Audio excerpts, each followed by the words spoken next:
هەمومان باش سیستەمی پارتی دەنازین و بەتایبەت ئەو هێزە سیاسیانی باشووری کوردستان کە ماوەی 29 ساڵە لە حکومڕانی لە باشووری کوردستان کار دەکەن بەڵام چ لەسەر ئاسی حکومەت یاریمی کوردستان چ لەسەر ئاسی ئەو هێزە سیاسیانی کە هەیەنە هێزێکی شکست خواردون و نەیانتوانی و ببنە خواستی ببنە داواکاری خواست و بەڵێنەکانی خەڵکی باشووری کوردستان لە هەموو بوارەکاندا شکستیان خۆرد بەتایبەت لە بواری سیاسیدا دەبینین کە لەسەر ئاسی جیانیش و لەسەر ئاسی ناوخۆش و لەسەر ئاسی عێراقیش لە قۆناغێکی زۆر خراپدان و تا سەر ئێسقان شکستیان خواردووە و لە ناویدا دەبینین کە ژنانش لەناو ئەو پاتە سیاسانەدا ناتوانن نوێنەرایەتێکی ڕاستەقینەی ژنان بکەنەوە بەتایبەت پارتی دەزانین کە لەسەر عەقڵەتێکی خێڵەکی کۆنەپارێزی بنەماڵەی خۆی بەڕێوە دەبات و نەیتوانیوە لە چوارچێوەی سیستەمێکی دیموکراسی چۆنەڵێ قبولکردنی تاکی ئازاد وە قبولکردنی هاوسەنگی ڕگەزیدا خۆی نوێ بکاتەوە بێگومان ژن ئەو بنیادەیە لەناو کۆمەلگادا کە خاوەن هێز و توانایەکی تایبەتی خۆیەتی و خاوەن تاقەیەکی بنیانەرە لەناو کۆمەلگاداوە هێزی ئافرێنەر و چارەسەری کێشەکانی کۆمەلگایە و بەردەوامی ئەتوانی بڵێ پردێکە ڕێبازێکە کە حقیقەتێکە کە بۆ چارەسەری کێشەکانی کۆمەلگا هەر ئینسانێکی وڵاتپارێز و ئازادی خواست باوەڕی بەوە هەیە کە لە شخصی کەسایەتی ژندا دەتوانێت ئەزانێ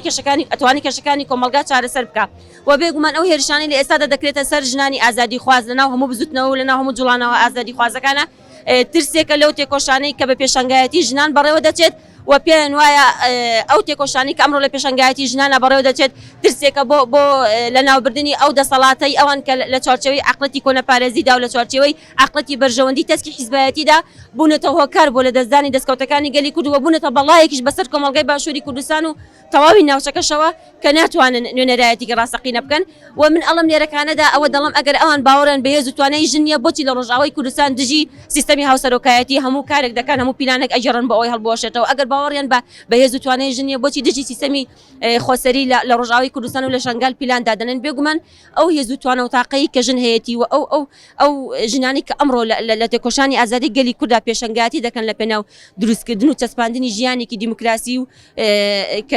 کە پێکەوە ژیانی گەلان و بنیانانی ژیانێکی ئینسانی و گەڕانەوەی هێز و ئیرادەی تاکەکە بێگومان دەبینین ئەم پێشەنگایەتە لە هێز و توانای ژناندا بەڕێوە دەچێت.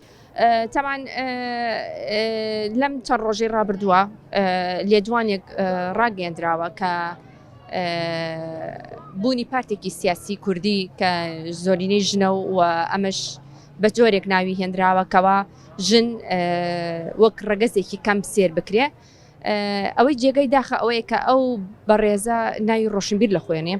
و ناوی مامۆستای زانکۆی لە خۆی ناوە لە کاتێکە من پرسیاری ئەوم بۆ هەیە ئەی مامۆستای زانکۆ تۆ چۆن خوێندکارە کچەکەت پەروەردەکەی ئایا تۆ ڕوانینی تۆ بۆ خوێندکارە کچەکەت بەکەمە وەک لە خوێندکارە کوڕەکان ئەی تۆ ئامانەتێکی پەروەردەیت هەیە کە بریتە لەوەی کەوا تۆ خوێندکارەکان بە چاوێکی یەکسان سێرکەین نەک بە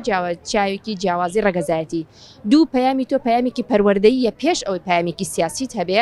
ئایا تۆ توانیوتە وەکو پێویست و مامۆستایەک و ئەو سوێندەی کە خواردوتە لەو مەکانی کە کاری تێئەکەی وەکو مامۆستایەکی زانکۆ پەیامەکەی خۆت بگەێنی بەوەی کەوا یەکسانی ڕەگەزایەتی بەرهەمبێنی یاخود بڵین ئەو جیاوازی جێندەریە کە بوونی هەیە و کۆمەلگای کوردی و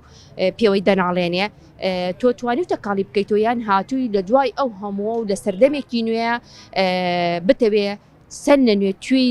جیاوازی ڕەگەزایەتی نێوان خوێندکارەکانت بڵاوکەیت هەڵبەتە ئەمە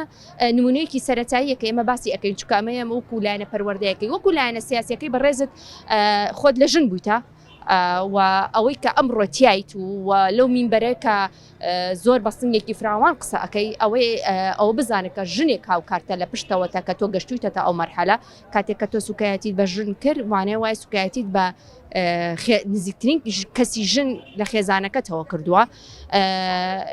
لە هەمان کاتا تۆ نوێنەری پارتێک ئەنوێنی نوێنەرایەتی سیاسەتی پارتێک ئەنوێنی ئایا تۆ دوو ڕۆژی تر چۆن دەی بۆی کەوا من ڕاکێشیتە ناو پارتەکەت بکو ژنێک بتانی باسی پرۆگرام و پەیڕەوی پارتەکەی خۆت بۆ من بکەیت ئایا تۆیە کە نوێنەری پارتێک ئەنوێنی کە ڕەگەزی من بەکەم دائەنەی ئیجی دوو ڕۆژی تر چۆن گلەی لە من ئەەکەیکەوە من پارتێکی غێری پارتەکەی تۆ مەسەلەن نوێنەرایەتی بکەم ئەمانە خۆی بخۆی گەورەترین کێشەیە ئەم فکرە ئەمە ڕێگیدا کوتاوە و بە هەمان عقلێتەوە گوێزراوەتەوە بۆ ڕۆژئاوا بۆیە دەبینین کە ئەوەی کە لە باشوورە ئیدیعای بۆ دەکرێت و خەڵکی پێ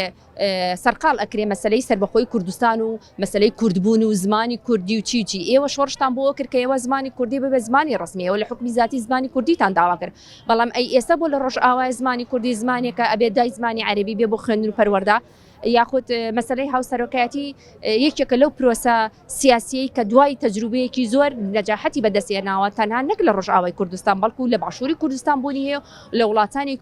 وڵاتانی ئەوروپا بنمونە وڵاتی سویدا ئەخرێتە مڕکارکردنەوە ئێستا بۆچی لە ڕۆژئاوایە مەسەلەن ئەرقەلە و گرێکوێرەیە بۆ ئەوەی کەوا یەک ریزێکە دروست نەبێ ئەمە خۆی لە خۆیدا بڕەچەڵکی ئەگەڕێتەوە بۆ سیاسەتەی کە ئەوان نوێنەرایەتی ئەەکەن ئێمە هەموو جارە لە لێدوانەکانمان و تومانە پێشکەوتنی کۆمەلگا بە پێشکەوتنی ژنەوەیە پەروەردەبوونی ژن بە پەروەردەیەکی فکری ئازاد بە پەروەردەیەکی تەندروست و ڕۆشنبیر مانای گۆڕانکاری لە کۆمەلگایە مانای دژایەتیکردن و چەسانەوەی عەقڵیەتی ڕەگەزگەرایی و سیستەمی سەرمایەداری و دەسەڵاتگەرایەتیە ئەم پارتە بەڕێزە دەیەوێ هەموو ئەم شتانە تۆخکاتەوە بۆیە کاتێککە دەنگێکی ئازادی دروست ئەبێ دژی ئەوەستێ و هەموو ئەمانشمانەی ئەو دروشمە ئەگەرە هێمای ئازادیە و ئەوان دژی ئازادین بەداخەوە بۆیە جاریکە لێراڵم ئەو منبەرێک کە بەڕێزت لێدوان ئەدەی ژنێک لە دواتەوەی بۆیە توانیتە تۆ بگەیتەوە ئاستا ئەڵم جاریکە ئەڵم بەڵێ بۆ یەک ریزی یەکێتی کورداتی نەخێر بۆ جیاوازی ڕەگەزگەرایەتی بەڵێ بۆ بەڕێز ڕاگررتنی بیر و ڕاجیاوازە ئاینەکان و نەتەوایەکان